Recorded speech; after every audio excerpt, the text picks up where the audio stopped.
Welcome to the Agile in Action podcast with Bill Raymond.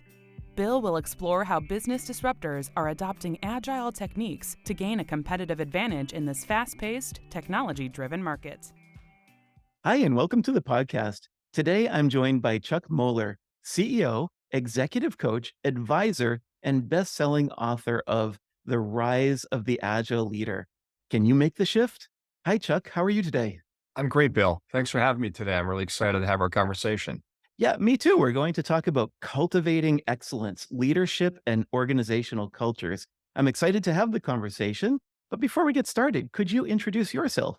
Sure. As you mentioned, I'm a CEO and also the founder of a consulting firm called MCG Partners, which I started 16 years ago. I've been in consulting most of my career. I'm also a former CEO of a mid-sized global leadership and organizational effectiveness consulting firm, same business I'm in today. And I became an executive coach 16 years ago. So I wear multiple hats, which I enjoy. Very passionate about helping leaders and organizations be successful. Great, thank you. And I'm curious if you could just start off with a really high level overview of what do you mean by leadership and culture? What does that mean to you? Leadership essentially is the ability to really motivate, inspire, and get the best out of people, right? It's all about people. It's all about having them feel they have an opportunity to grow and stretch and be supported and help really optimize their ability to be successful and grow and develop.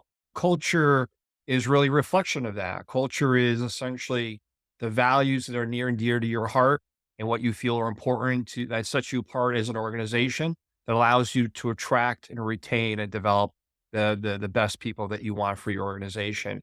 It's also your differentiator, right? What you mean by why would you want to not only work here, but why would you want to buy our either products and services? So culture is a reflection of all those things. We always do these podcasts in the context of agile. So maybe you could share your thoughts on what you mean by agile and agile leadership. Sure. So agile leader, going back to the title of the book, is really the verb agile. However, it also fits incredibly nicely into agile methodology. As we know, it's been around for over 20, 30 years. The book essentially is two things. It's a combination of myself asking myself and my team, what is the future of leadership? And as we interviewed CEOs and clients and did some research several years ago, we coined this framework, the Agile Leader. The other part of the book is also what's really the roadmap on a very practical level, how to get to the next level as a manager, as a leader, no matter what level you are, no matter what organization you're in, how big or small or what sector. So that's the book. So the Agile Leader is really on a very high level. It's a framework that talks about integrity, innovation, urgency, engagement, and direction. So there's sort of five key drivers, and under each of those drivers, we give descriptors or capabilities of what an agile leader should be. Yeah, and we'll go into those five in just a moment. Obviously, we want to keep this podcast positive and make Right. sure that we're offering the best ideas to our listeners. But I guess it probably would be a good idea to just share some of the issues that we might see in agile leadership. Sure. I think the key things about being agile is how do you set a tone, right? How do you set a tone in terms of how you want people to work together, how they're going to communicate together, frankly, how they're going to make decisions together. Probably one of the bigger differentiators is that agile organizations are more empowered, they're flatter, they're not as hierarchical. People are making decisions at every level, and they're more collaborative in terms of how they work together, how they work across organizations. They're also letting go of the notion of perfection, right? It's okay to have 70, 80% of what you need to be successful. It's also about engagement, right? It's about optimizing the most of people so they go beyond the minimal requirements of their job. Why? Because they feel appreciated, they feel valued, they feel empowered, they feel they can grow and learn, but they also can stretch themselves and frankly be involved in decision making and have some sense of ownership, which I think all employees are looking for. So those are some of the characteristics. Thank you for that. And I guess now it would be a good idea. I'm just going to ask you this sort of broad, Sure. open question here before we get into those five drivers.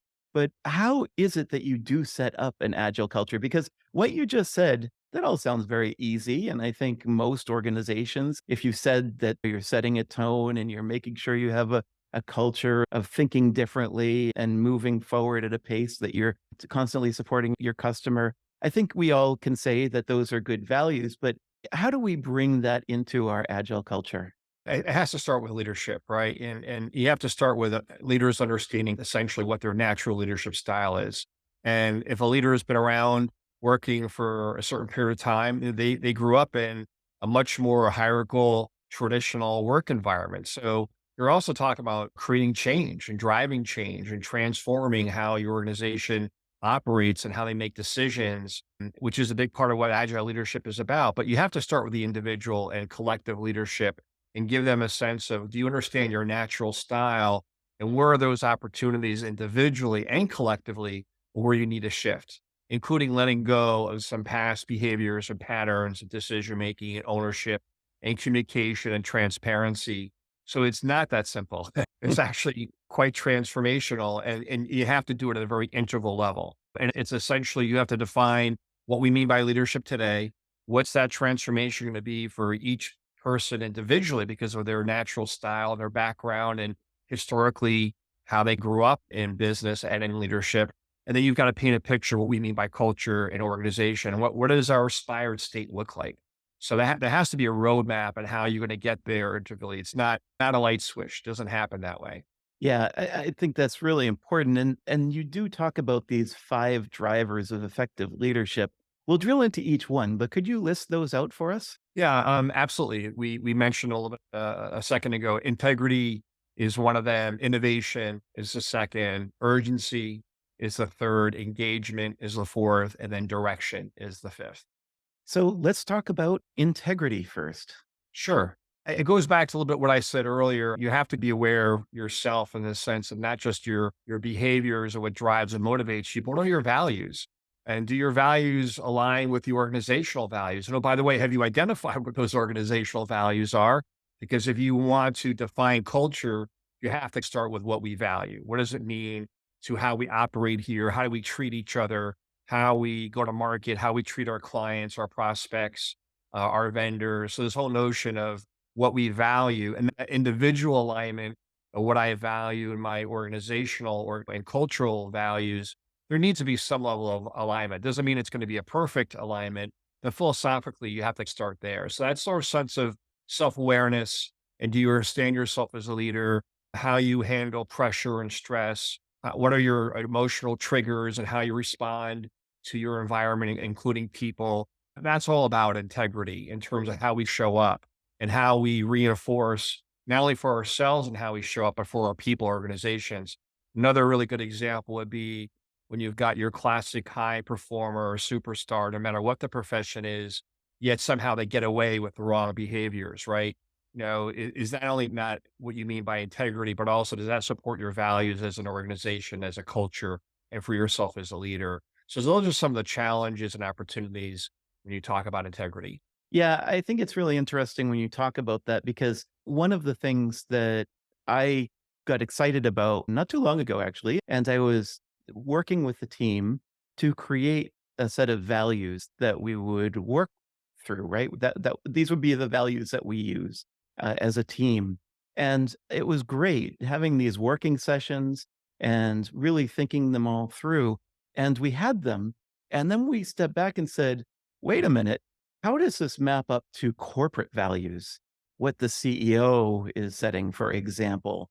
And I don't know that we fully aligned there. Took a while, but we finally got some of the leadership team involved to sit down with us and collaborate with us and make sure that we had those set up. It was so interesting to see that all the leaders were really bought into working with us to make sure that we were actually aligning with their priorities as well as our own internal, if you will, objectives. No, I love that story, Bill. And it reminds me that our cultures are essentially an ecosystem. Mm, And as you start to get larger as an organization and more complex and more departments and division and people, departments, and you end up having microcultures, right? You still need to have that overarching culture that gets reinforced. But this whole notion of alignment of leaders and leadership teams and organizations and divisions and functions and culture, that is a never ending pursuit, right, and there needs to be incredible level of communication and feedback and discussion and having, frankly, systems and processes that support culture that has to happen in order for culture to really work. Yeah, absolutely. And I felt like one of the coolest things that came out of that, though, is that yes, I'm on a team, which is a leadership team. And then I also have the team that, if you will, reports to me, right? There's a functional role there as well. But I always found that it's so much better. You get so much more buy in when everyone together works on these things as a group. And you don't look at things as, oh, that's the person up above that's talking to me. But you're all working together to sort that out as a team. Agreed. And I think we talk about integrity, it's that. It's also how we deal with conflict. How transparent are we? Are we being political in terms of how we show up with each other and then what we say behind the scenes or behind a closed door? It's being able to create healthy conflict. And we've become a very conflict averse society. We could debate about that for quite some time. But having healthy conflict and being able to disagree and agree to disagree is really healthy.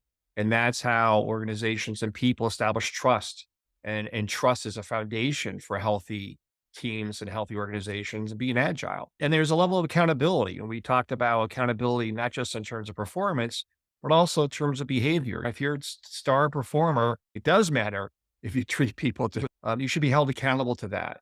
If you're a C-level executive, you need to be held just as accountable as a new hire in terms of demonstrating the right values and behaviors that reflect leadership and culture. So those are the other elements I would add to that. The next one is innovation. Could you share what you mean about that? Sure. Innovation's a really fun one because it's about being curious. It's about being willing to experiment and try things. But the key message about innovation is it does not happen without failure. And unfortunately, again, there's so much pressure from shareholders and investors and the stock market and executive teams and board of directors and go owners, depending on your business model. And innovation doesn't happen without failure. Sometimes we forget that. Sometimes we're so focused on immediate success and wins. And don't get me wrong, we need that in organizations and in business.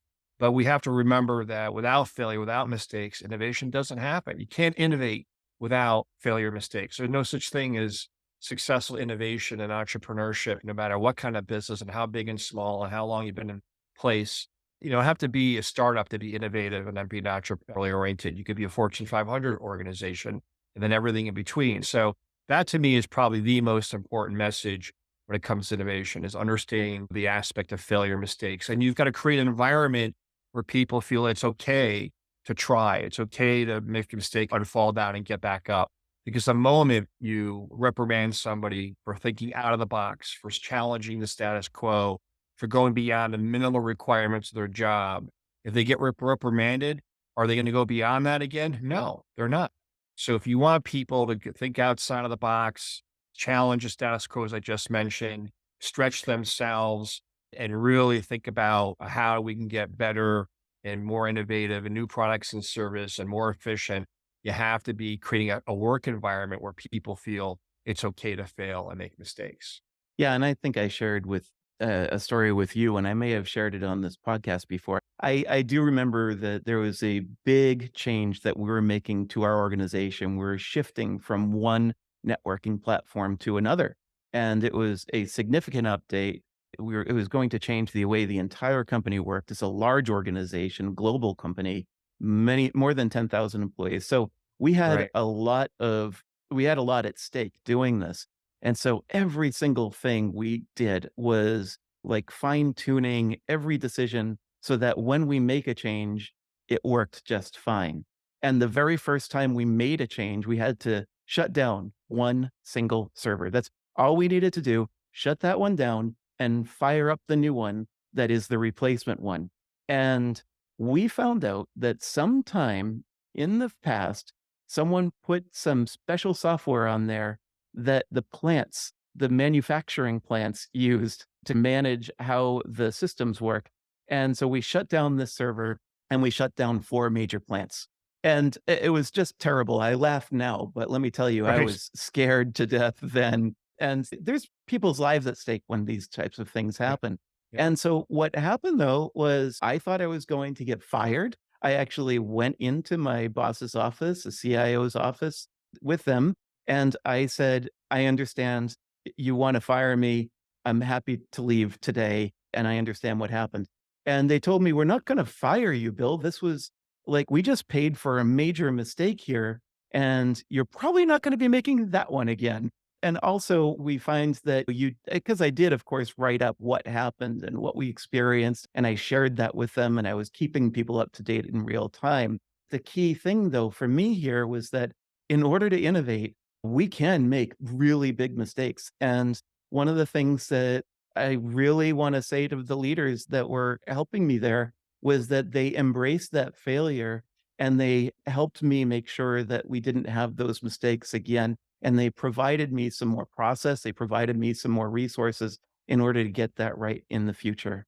Yeah, I love that story and reminds me again, going back to behavior and personality and style, some of us are very risk averse. Some of us are really don't like change. Some of us are very much about change and are big risk takers. And again, there's everybody in between. If you want to scale that, you need to know yourself and make sure that you have balance around you. For example, if you're running a division or you're really big, driving decisions or even running a business, are you a risk taker? How risk averse are you? And you have people around you that you're going to let loose to really drive taking a risk again in a very measured way, of course, in an effective way. It reminds me of very two quick stories. One CEO, a very well-known consumer product company I was working with, he was very risk averse. And even though he was trying to create innovation teams, really drive innovation in this culture, and product team came out with a new product, they were excited about it, went out to the market and it didn't do nearly as well as they were expecting initially. But instead of giving it time or maybe making some adjustments, he immediately pulled the product out of the marketplace and then not only shut it down, but really reprimanded the team, especially the innovation team and the product team. How much innovation do you think came after that? Very little, because now people feel like, okay, now are the boundaries. It has to be immediate home run, or else we're not gonna have a good reaction, or I may even lose my job. So that's an example of what you don't want to do. And another example on the opposite side, and this is actually a business case study out there in business school, which I cannot name, in both the business school as well as the company, but a CEO of a software company, about 100-person software company, had a customer support team that tried to solve a problem with a particular client. And they came up with some innovative solutions, but it didn't work and the customer was unhappy and they actually ended up leaving the company. And I'm paraphrasing a little bit here. And during a town hall where the CEO would get up in front of his entire employee population every so often, he brought up the story, but thanked this employee group for really not only working hard to come up with a solution, but really for trying to come up with some innovative ideas. And then in front of the whole entire company, he wrote them each a bonus check right in front, a little dramatic, but he literally pulled out a checkbook and wrote them each a bonus check. That same team several months later came up with an innovation that led to a new service offering that like tripled the size of the company. So again, these are both extreme examples, but they're examples of what happens when you support people and when you don't support people. Yeah, that CEO just gave them that burst of energy. And when you have that burst of energy, a lot of thought and innovation comes out of it, right? You get excited and you sit down in a room and you start whiteboarding or you just start chatting with people and ideas just come out of nowhere sometimes, don't they? They do. And again, it goes back to what you said earlier, which is you got to create the right work environment. Mm. And yes, you have to deal with and address mistakes and failure. And sometimes people need that feedback, need to understand how to course correct, but you have to provide that environment if you want innovation. Innovation doesn't always mean new products and services. It means how we operate, how we internally make decisions. Innovation means every aspect of what you do as an organization. Let's talk about urgency now. Think about the world we live in today, right? Where we live in the Amazon effect era, right? Where, we order something and you expect it on your doorstep the next day. So consumers demands of not only when they receive a product or a service, but also the next generation of that product and service, the innovation cycles are getting shorter and shorter, right? So the pressure of a hit today and maybe being out of business tomorrow is greater than ever. So the cycles of innovation are getting shorter. The demands of consumers and customers are getting higher and shorter. So we're living in this world where speed of going to market, of it being innovative, of new products and services, of shifting direction strategically are greater than ever. So how do you create, going back to agile organization environment where you're nimble, you're flexible, you're fluid, you're constantly challenging yourselves.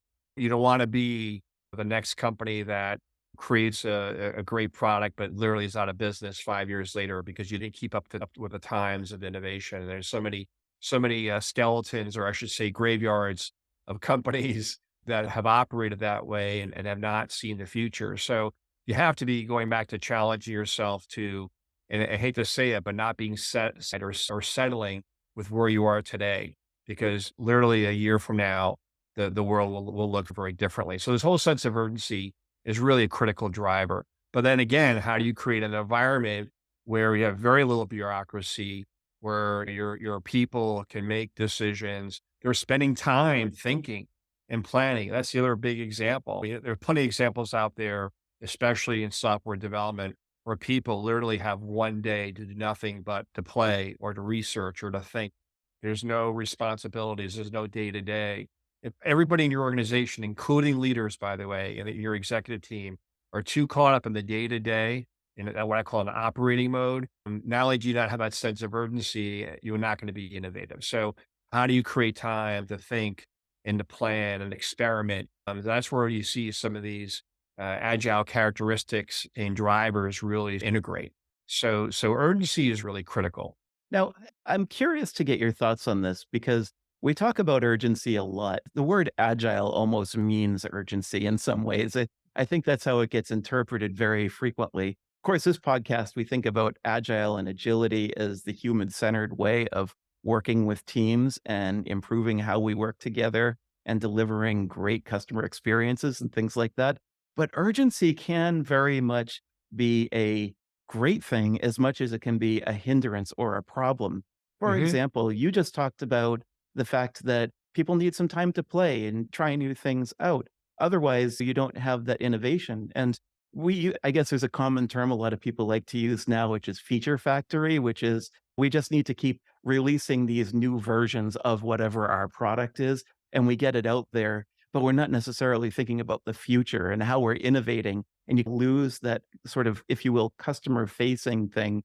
And so now you're actually creating features maybe because someone asked for it internally or someone yelled really loud about it. And so you have to go do that. I'm curious, like, how do you define the balance between, if you will, pet needs and customer needs while also remaining at a pace of innovation?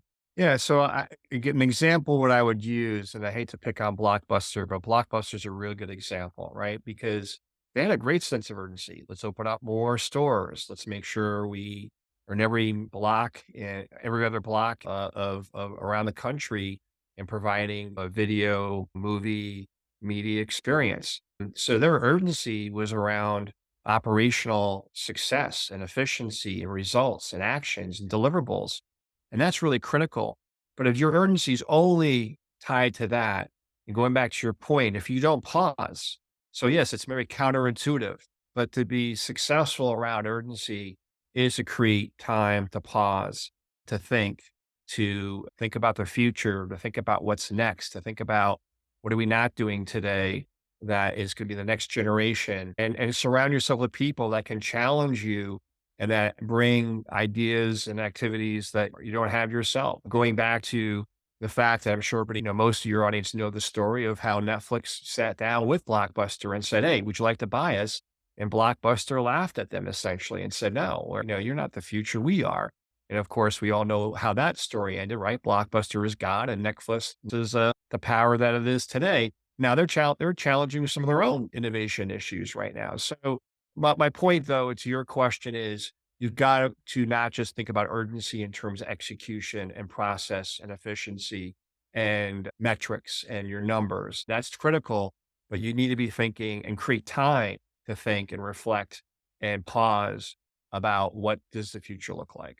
Yeah, it's so important. Thank you. And how about engagement? Yeah, so engagement is really a driver of how you assess performance, productivity, and culture, right? So the kinds of employee engagement's been around for 30 years. People probably have taken employee engagement surveys. Sometimes they're called employee satisfaction surveys. Engagement is going about how do you get beyond the minimal effort to do a person's job? How do you get beyond that to get the most out of a person? But also, how do you create an environment where people feel supported, accepted, and thrive? So, a big part of engagement is, do people feel they have a voice, inclusive of what they look like, what their backgrounds are, the color of their skin, their sex, their age. So it's about inclusion, it's about acceptance, it's about creating support for people and who they are. And it's also about ensuring that people feel they're being supported. And why is this critical? Because in all these years, there's a very strong correlation to the more engaged your workforce is, the higher performance, both financially and productivity you have is an organization. The lower your engagement, the lower your performance and your financial results are. So the measurement of engagement actually has a high correlation to success. So that's why engagement is so critical. Now, it's interesting because you're certainly talking about customer engagement as well, but the core of what you're talking about here is being a leader and engaging with your team in a way that everyone feels like they're productive and heard. Absolutely. Historically, we worked in these hierarchical organizations where employees really didn't have a voice. It's this is I'm the boss, or this is my business. This is how I want to do it. Go do it. I'm paying you to do a job. Please go execute. And that's just not the world we live in today. And if you look at the generations that are in the workforce or entering the workforce, people want to feel valued. They want to feel heard. They want to have a voice. They want to have an opinion. They want to be able to express not only how they feel about the organization and the business or on ideas, but also the work environment, their career. So you've got to create an environment where leaders are supportive of that. They create that kind of environment. They reinforce that environment. In addition to saying, yes, we have to be accountable and we have to drive results and we have to do all the things we were talking about earlier. So creating engagement where people feel, yes, this is a culture and organization and leadership that supports me, but also my colleagues, my team, and my organization to be successful, but also where I have a voice and I'll be heard. And then I'm also accepted for who I am, inclusive of what I look like and what my background is. Yeah, that's so important. I think one of the things that I started doing, I'd say probably midway through my career, is there's times when I guess I prioritized, and I didn't necessarily do this purposefully, right? But Right. my feedback was that I was prioritizing certain people based on their skill set, right? I maybe valued someone that was more advanced in this topic and did that unconsciously. Fortunately, I appreciate getting feedback from people and I allow that to happen and I provide that capability for people to tell me what they think and I will accept it. I have a pretty thick skin too, so even if I'm taken back I can do that. But one of the things that kind of helped me shift as a leader, and this is an interesting one, I don't know why it helped, but I started taking on anytime I brought on a new employee, I would ask them to write about a topic that they are passionate about that's also related to the work that we're doing and share that with a greater audience. And so I would set up a webinar internally at the corporation, the company we work at, and they would be able to present their thoughts and ideas. And every single time we did that, not only did that person feel welcome within the team and that they managed to get a voice, all the other leaders in the organization and their peers got to hear what they had to say. And it created a dialogue. And everyone started to welcome that person in maybe a different way than if I were to just send an email and say, oh, welcome this new employee, or that person just sat in a team meeting once.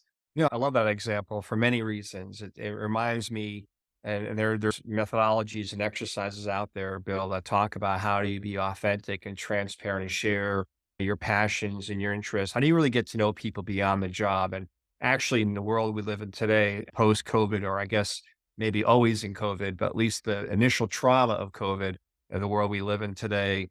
And we should talk about the virtual hybrid workforce impact as well to this. But what used to be a line that you didn't cross, which is how do I get to know a person on a very personal level, that line is now blurred, right? People, because of whether it's stress, anxiety, mental health, people want to know that they are appreciated and that organizations and managers and leaders care about them as people, not just as an employee. And yes, I think your example is spot on, but we need to make sure that people are okay in their personal environments, that we can have that dialogue. And then on a personal level, do we really understand what motivates and drives that person? Do we really understand what keeps them awake at night? What gets them excited to start their day? We should be able to answer those questions about everyone we work with. In addition to, do we know who they are and where they came from and what their experiences are? I mean, we know the cliche, you can't judge a book by its cover. So can we really get to know our people, the people we work with? And the more we do that, frankly, that's how we establish that connection, that level of relationship and the level of trust, because trust is still a huge foundation. And again, going back to hybrid and virtual work, it's more important than ever that we create that bond, that we create that interpersonal connection. And it's harder to do that virtually and when you're a hybrid, but we have to go out of our way to make sure we have those conversations, that we're not only getting to know the people we work with and the people that maybe work for us, but they get to know each other and they get to know us as Mm. leaders as well. So those are really critical elements. Yeah, it's so important. Thank you. Yeah, and I will be one last thing before I forget, before I talk about Mm. direction, is going back to behavior. Often we're in a meeting, and the people who have a voice are people who are not only confident, but they're outgoing, they're opinionated, and there are often people there that are more reserved, they're quiet, they're more processing or more analytical. We need to make sure that everyone has a voice. So as a manager, as a leader, it's really important that we ask and talk to people and bring out those people. They're not always going to have an opinion. They're not always going to want to participate. We just can't let those with strong opinions and outgoing personalities dominate conversations, be the only voice in teams and in the organization. So as a manager and a leader, we need to make sure being inclusive, that we also bring in the personality factor as well. Thank you for sharing that because if there is one thing that is a theme through almost every podcast discussion that I have had, we've had over 120 recordings. Guess which topic comes up the most? It's making sure that everyone has a voice in some way, shape, or form. And just because there's a loud person in the room, that does seem to make sense frequently too, by the way, it doesn't mean that there isn't someone else that has a different opinion and they may not be willing to just share it out loud like that, and giving them that voice. That is probably the most common theme throughout this entire podcast series. It's interesting you say that because I think again, we talk about inclusion and diversity. We know the clearly obvious ones are getting around gender and race and color, but there's also obviously cultural differences depending on where you grew up and what part of the world. But there's also behavioral, personality and style differences. And that's not a new conversation, but they're just as important. And if we really want to have a healthy team, healthy organization, we need to make sure that people are not being left behind because they simply are more reserved and they're quiet and they tend to process. Mm. So absolutely appreciate you saying that. Yeah, thank you. And the last driver is direction. Yeah. So the big one here would be that the days of what I call the traditional strategic plan is done, right? So that used to look like we would spend probably 6 months to a year developing a strategic plan. Then we roll it out through the organization to communicate it, to make sure everybody's aligned. And with that strategic plan would be anywhere from 3 to 5 years, sometimes even 10 years long. For the most part, that doesn't happen anymore. Most organizations have gotten away from that. Why? Because by the time you actually communicate it and try to implement it, it's already outdated, right? Because going back to what we said earlier around urgency, the world's changing so quickly. But having a sense of direction, where are we? Where are we going? How are we going to get there? Knowing that you're going to probably have to modify that and communicate that pretty often, it's still critical, right? Going back to engagement, alignment, culture, people want to feel not only who are we and how does our internal brand reflect our external brand from a culture and why we want to be here, what we're trying to accomplish, and what the experience that we want not only employees to have, but our customers and consumers to have. You need also a sense of purpose, a sense of what do we stand for? Not only what is our business strategy, but why do we exist? What's really our purpose as an organization? What do we aspire to be? And that inspired state is constantly in pursuit. It's something that's almost not even attainable because we're always striving to be that. But you need to still communicate the tangibles of that to your people because people need to feel a connection of not only what's my role in that, but how does my job, my responsibilities tie into this overall purpose and vision and mission and strategy of where we're going. So that sense of direction, we all want a sense of direction in addition to a sense of purpose. So direction really is a huge part of this. Yeah, your direction can't just be, we want to change the world. How do you define that? Every business, I guess, you can say wants to change the world, even though they don't all say that. But yeah, you need a little bit more than that. And also, I think it's interesting. There is a certain level of pride that comes with this, and that pride can take two forms. You're proud in what you're doing because you are meeting those objectives, and it's something that you feel like is important to your role. But then there's the other one, which is we're so proud of the direction that we set, we lose sense of the idea that maybe the world has changed and we need to let that go and make a change. Yeah, it ties back to what we were talking about earlier, Bill, right? Why this is also integrated is that it's sometimes hard to let go of what your success has been in the past because your future success is going to be different and needs to be different. And that's part of being comfortable with change, that's being comfortable with innovation, that's being comfortable with shifting and being fluid and being adaptable and changing your sense of direction. It may not, it's not going to change necessarily your purpose, but it's going to change us often about where we're heading and how we're going to get there. So that kind of discussion and people feeling a sense of ownership of that, Bill, a sense of I have a voice in that. That's such a key component of not only culture and engagement, but also being agile. And when you can create an environment where people truly feel that way, you have a special situation. And you start small, start with your team. And then hopefully from there, it can grow into multiple teams and then a division, a department, and then hopefully an overall organization and company. But if there's anyone out there that's part of an executive team or it's a CEO, all the things we've talked about today are key aspects to how you run your business and create an environment that allows you to attract, develop, retain your really good people that can help you achieve great success. So it is, at the end of the day, it is about leadership that drives all this. Chuck Mollor, I want to thank you for being on the podcast. And I want to also make sure that if anyone in the audience could reach out to you, they can. So how could they reach out to you? Sure. Thank you, Bill, for suggesting that or offering that. Two ways, really. They can reach me through my LinkedIn profile, which is Chuck Mollor, and that's spelled Mollor. They could also reach me at our website, which is mcgpartners.com. Wonderful. Thank you. And of course, I'll make sure that those links are in the show notes, a description of any podcast app that you might be using right now. And they will also be on the agileinaction.com website. Chuck Mollor, once again, thank you so much for your time today. Thanks, Bill. Really great conversation. Thank you for all your terrific questions. Thank you for listening to the Agile in Action podcast with Bill Raymond. Subscribe now to stay current on the latest trends in team organization and agile techniques. Please take a moment to rate and comment to help us grow our community. This podcast is produced in affiliation with Cambermast LLC, and our executive producer is Riyama Dagason.